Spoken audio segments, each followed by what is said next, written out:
திராவிட முன்னேற்ற கழகத்துல இருந்த கண்ணதாசன் அவர்கள் அங்கிருந்து கோச்சிக்கிட்டு அண்ணா கூட கோச்சிக்கிட்டு நேரா காங்கிரஸ்ல வந்து சேர்ந்துடுறாரு.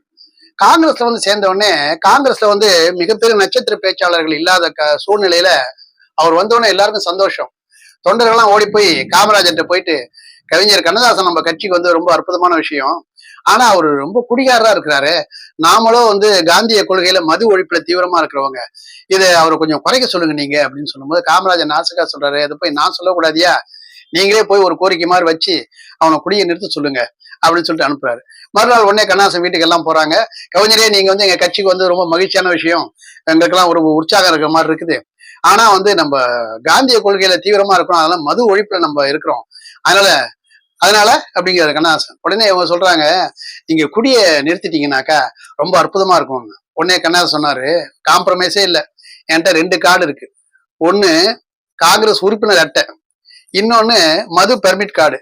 இது ரெண்டுத்துல ஏதாவது ஒண்ணு தூக்கி போடணும் அப்படின்னு சொன்னாக்கா நான் வந்து சந்தேகமே இல்லாம காங்கிரஸ் உறுப்பினர் அட்டையை தூக்கி போட்டுருவேன், மது பெர்மிட் அட்டையை நான் போட மாட்டேன். அப்பெல்லாம் மது குடிக்கன்னா பெர்மிட் அட்டையை வச்சுக்கிட்டு தான் குடிக்க முடியும், அதை நான் போட மாட்டேன் அப்படின்ட்டாரு. அப்படி சொல்லிட்டு உடனே அவர் அடுத்து சொன்னதான் நகைச்சுவைக்குரியது.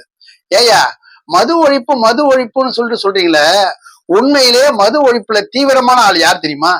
நான் தான்யா. நீங்க ஒரு பார்ல கொண்டு விடுங்க, அத்தனை மதுவை நான் குடிச்சே ஒழிச்சுட்டா இல்லையான்னு பாருங்க, அப்ப யாரு மது ஒழிப்புல தீவிரமானவன்? நான் தான்யா அப்படின்னாரு. இது சொன்ன உடனே எல்லாம் சிரிச்சுட்டு தானே வந்துட்டாங்க, அப்படியே விட்டுட்டாங்க. இந்த தகவலை எனக்கு எப்படி தெரியும்னா, நான் கிட்ட இருந்தா பார்த்தேன். இந்த தகவலை திரு குமரேனந்தன் அவர்கள் ஒரு கண்ணதாசன் பிறந்த நாள் விழா கொண்டாட்டத்துல மேடையில பேசும்போது நான் கவனிச்சேன்.